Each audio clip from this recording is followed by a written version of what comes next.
This program is brought to you in part by the Paul B. Hunter and Constance D. Hunter Charitable Foundation, a proud partner of WUCF and the Central Florida community. On this edition of Florida Road Trip, we explore a county where Calusa artifacts, cattle trails, citrus groves, and coastal dreams all share the same map. The past is as wild as its landscape.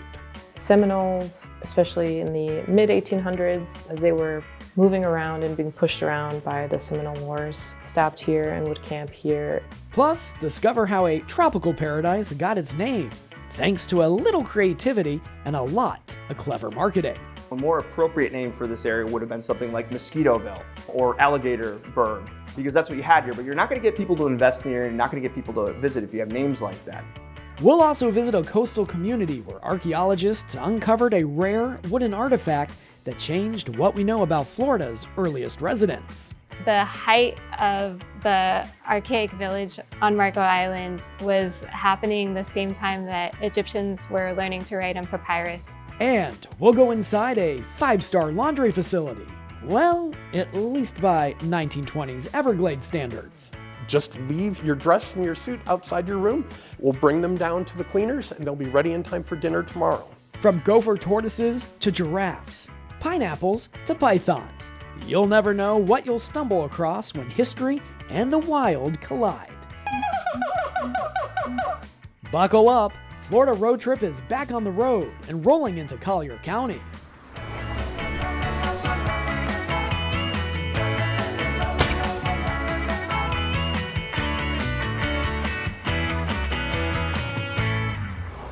Hi there, and thanks for joining us for Florida Road Trip. I'm Scott Feiss. Welcome to Collier County, where the past is preserved through palmettos, canals, citrus, and Calusa mounds. In our next half hour together, we'll travel through Everglades City, Immokalee, Naples, and Marco Island, all to uncover stories of the past that you may not know and soon won't forget. Our journey begins inland in Immokalee. Tucked away in Collier County's northeast corner, Immokalee's history is rooted in Seminole tradition and agriculture, far different than the coastal settlements. The name Immokalee comes from the Seminole word meaning my home. During the Seminole Wars in the mid-1800s, this high ground served as a refuge where Seminole families camped.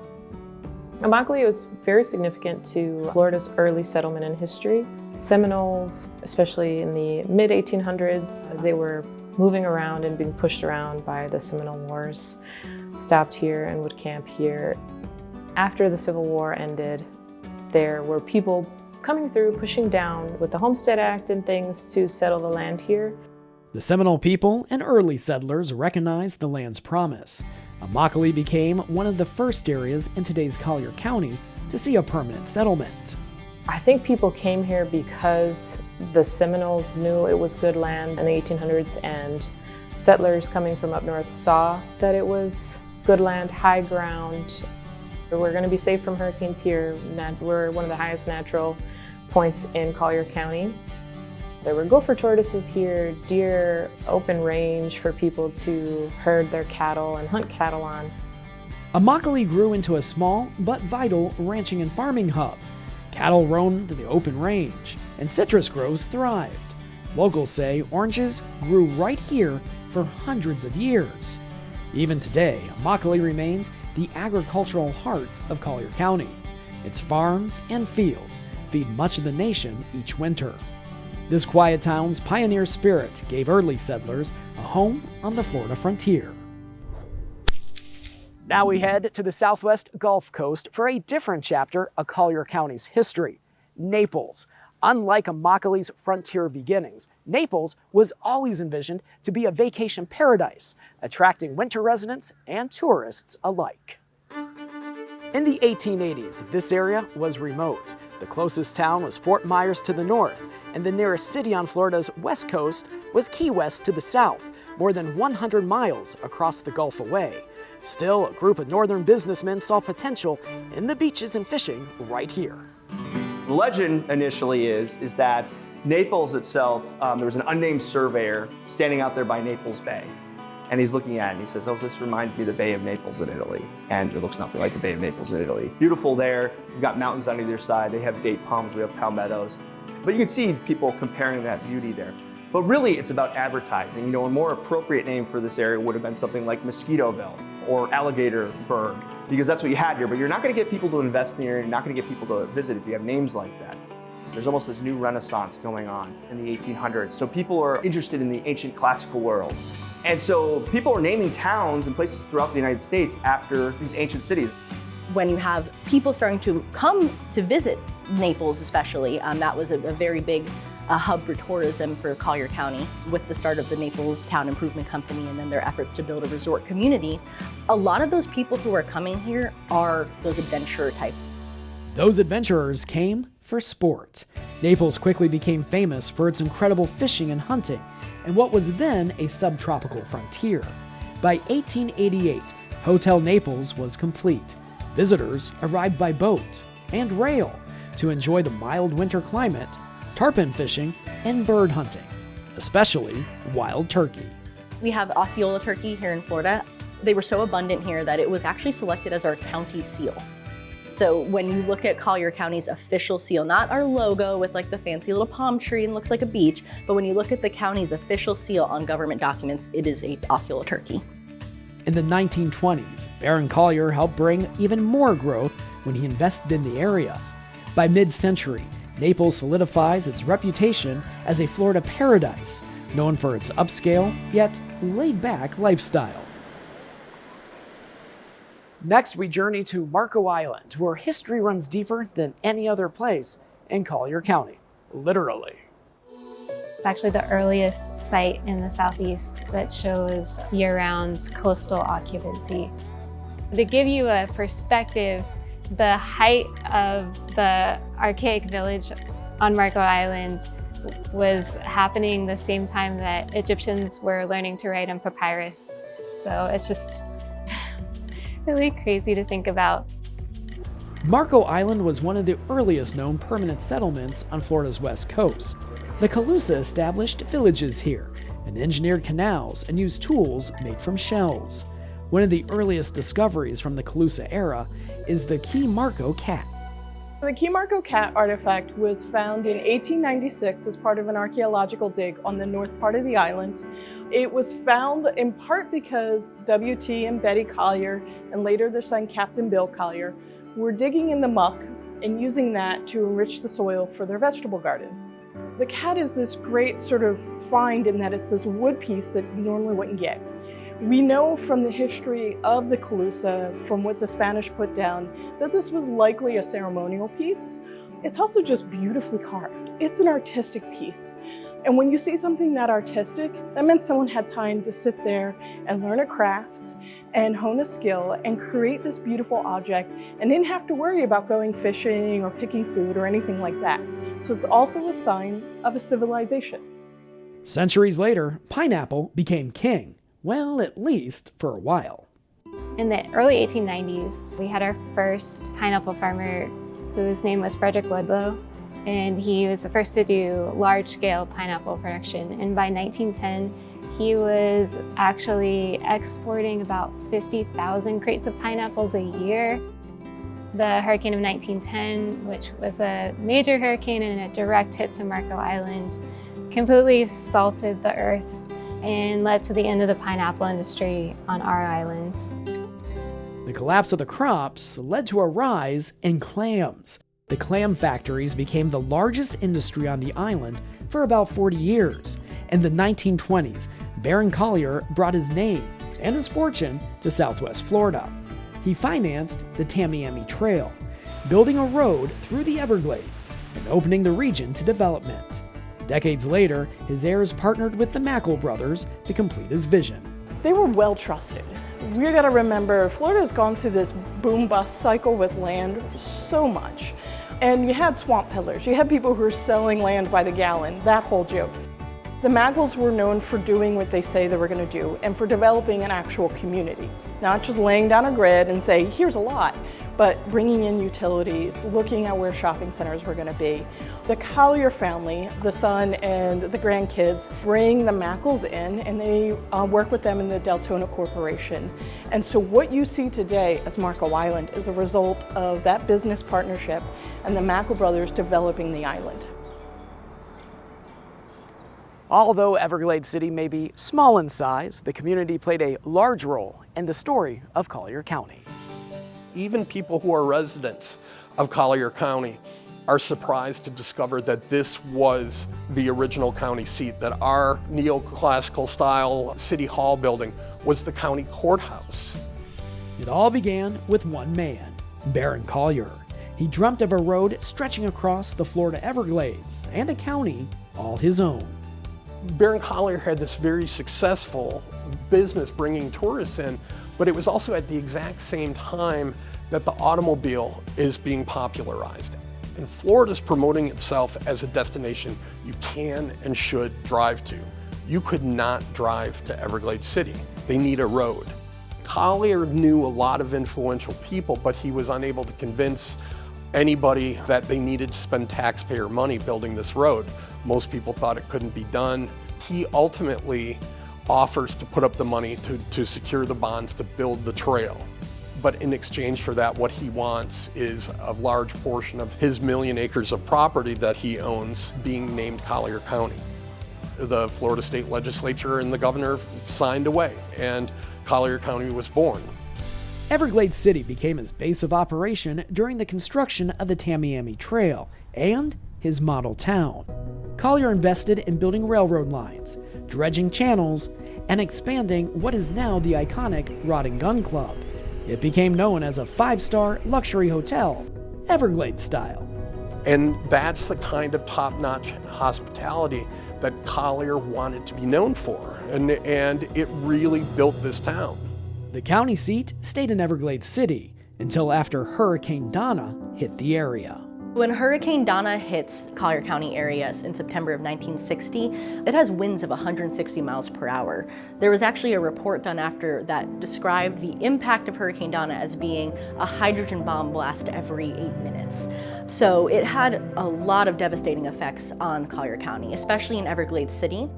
Even so, Everglades City never lost its roots or its taste for seafood. Everglades City is stone crab capital of the world.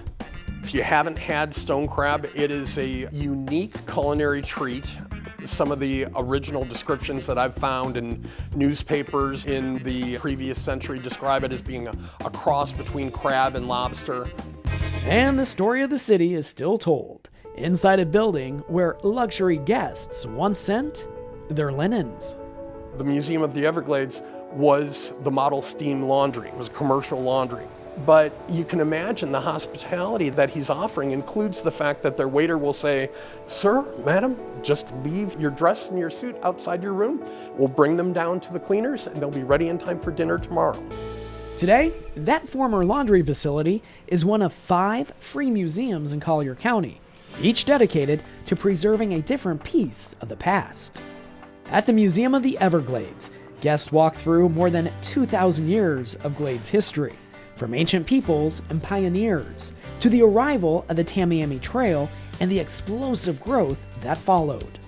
The Marco Island Historical Museum showcases the island's history from the ancient Calusa people through the pioneer era to the modern development spearheaded by the Mackle brothers.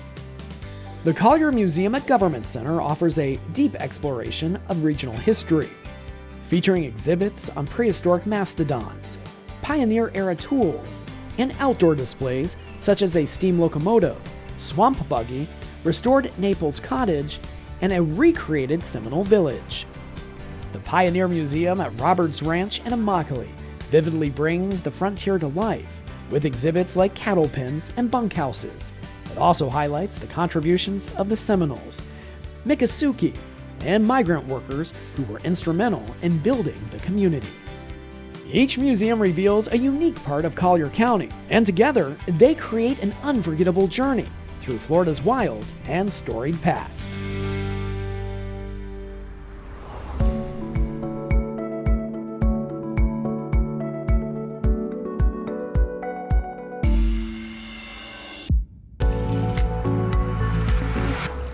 The Naples Zoo is a modern-day, professionally accredited facility with a wide variety of animals and lush landscaping that feature roots going back more than a century ago.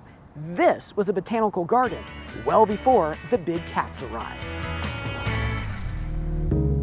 We wouldn't be standing here today without Dr. Henry Nerling. He was a botanist and ornithologist that had a garden up in Central Florida that had a bad freeze in 1917. He had moved down from Wisconsin and realized he hadn't moved far enough south.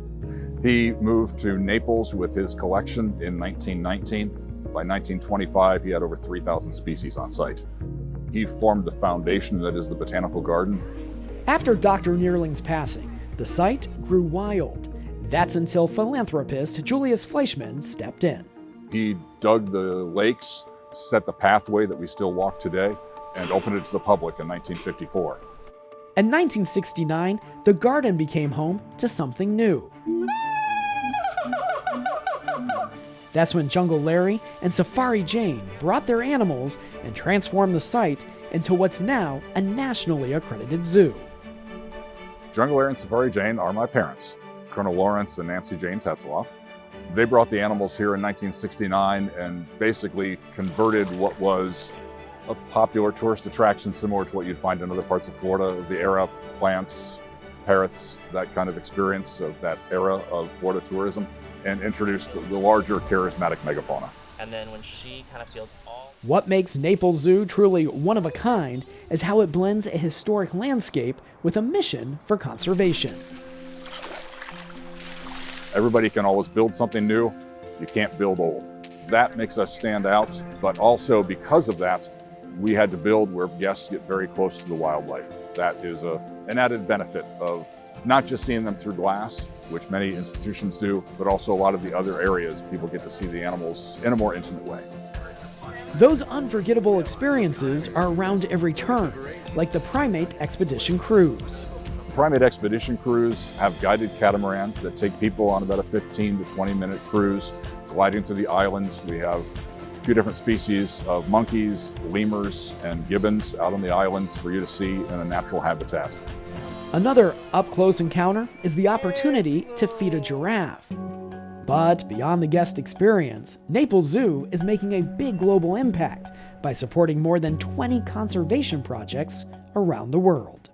Locally, we work with helping native wildlife, whether that's injured or orphaned Florida panthers that we take care of here and release back into the wild, or helping out other native wildlife by supporting the removal of invasive Burmese pythons that are in the greater Everglades ecosystem.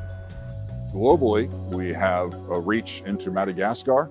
We serve as the international headquarters for the Madagascar Fauna and Flora Group.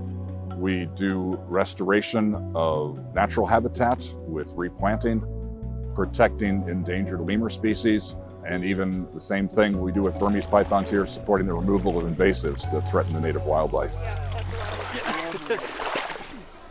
It's the kind of place that surprises people with its beauty and its reach. It's a bit of a revelation to some people to know how, by visiting here, they're actually helping conservation of animals around the world. At Naples Zoo, conservation just isn't a mission. It's a tradition rooted in every tree, every trail, and every animal interaction. There you go. From preserving wildlife to protecting ecosystems around the globe, this place proves one visit can make a world of difference. My father said it simply, just the name of the game is conservation. We've taken those foundations in conservation and made sure we continue to see that into the future.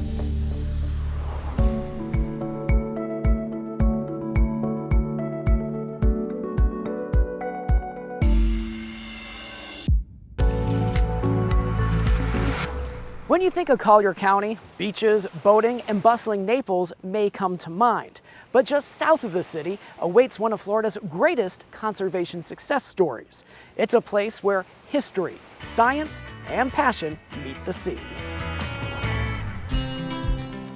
The story actually begins in about 1964. In the Naples area, that's a time of rapid development projects, and what is proposed is a road that will go out to the coastal area and will go along a bay called Rookery Bay, which is actually a large bay of water.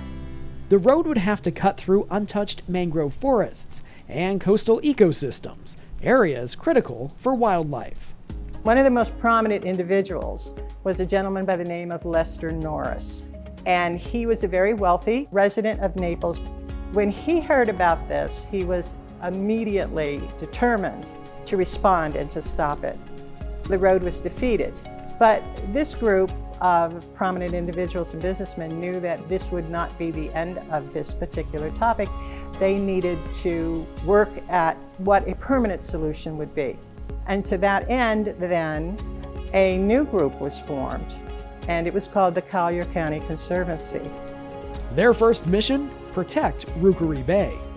Within 2 years, they were able to raise the funds and purchase the land to ensure that the Rookery Bay site would never be compromised. There was a larger estuary out there that really should be protected from any future development. At the time, Naples had no high-rises, but this group made a plan to protect what couldn't be replaced. They began a concentrated effort to continue fundraising, to continue purchasing land, and to put together a large wildlife sanctuary. Then came the Coastal Zone Management Act of 1972. It was a national response to the decline of America's estuaries. Collier County submitted a proposal, and 6 years later, the county made history. And in 1978, Rookery Bay became the third National Estuarine Research Reserve in the country, the first one in the state of Florida. But Rookery Bay isn't just known for conservation victories. Its history goes back thousands of years. Artifacts that have been found have been carbon dated, so we can say with confidence that we have artifacts that date back 3,000 years, but also recently artifacts have been discovered that predate that almost to 6,000 years before the present time.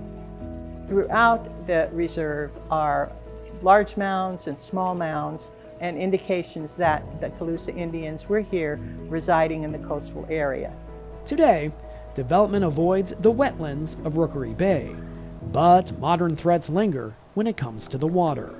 The biggest threat to the estuary, initially it was the threat of development. The development certainly has occurred outside our boundaries, and our biggest threat remains water quality. The quality of the water that filters down into the estuary from the development that's around us. The research at Rookery Bay has been a kind of a fundamental monitoring type of research, where we monitor to establish baselines as far as water quality, fishing, sea turtle, bird use of our area, and so forth. By establishing a baseline, it allows you to monitor for significant changes. And then doing it in coordination with partners allows you to coordinate and detect problem areas, detect the best practices to be using, to be upgrading your techniques, to be using the best technology. That includes everything from sea turtles and bird populations to invasive species like pythons and feral hogs. And for visitors, the Environmental Learning Center brings the reserve to life with experiences for all ages. What's going to draw your eye first is our touch tank, what we call Estuary Encounter, because it has the live animals, which you can see up close and you can perhaps touch. What we are attempting to do here at the Learning Center is to explain to people what an estuary is, and then to introduce them to some of the animals that call the estuary home, and then hopefully get them to have a little bit of understanding of them, especially with our invertebrate collection. These are shells and animals that people see on the beach, but may not understand what they are, where they come from. We also have our aquarium tanks, which are meant to illustrate unique aquatic habitats that are found throughout the reserve. All of the water in the reserve is not just one great big bathtub, it's all the same. It has unique habitats that have evolved based upon the animals that live there. Outside, we have a waterway that's known as Henderson Creek and a bridge that goes over it. So our visitors can actually sometimes see very interesting creatures in the water. You may see manatees, you may see tarpon. Last week it was jellyfish. And then on the other side of the bridge is a loop trail that goes through a pine flatwoods and a mixed hardwood habitat, which is a typical vegetative habitat that you find throughout Florida. Rookery Bay National Estuarine Research Reserve is more than a protected place. It's a living classroom, a refuge for wildlife, and an example of what a community can accomplish when it chooses to protect its future. When we look at the ecosystems within our reserve, and we tend to focus a lot on the water and say, oh, it's all about the water.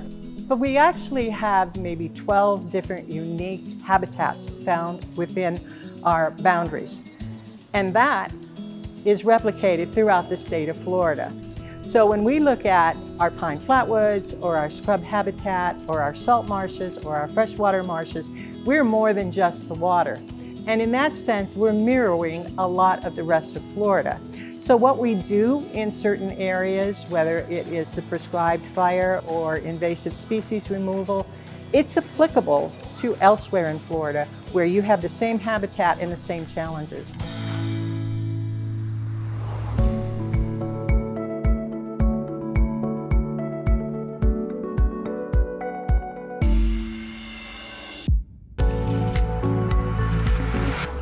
That's going to wrap up our journey through the history of Collier County, proving that there's more to the past in Southwest Florida than meets the eye.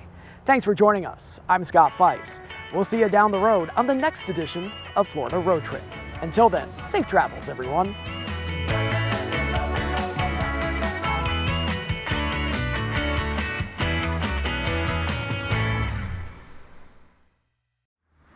This program is brought to you in part by the Paul B. Hunter and Constance D. Hunter Charitable Foundation, a proud partner of WUCF and the Central Florida community.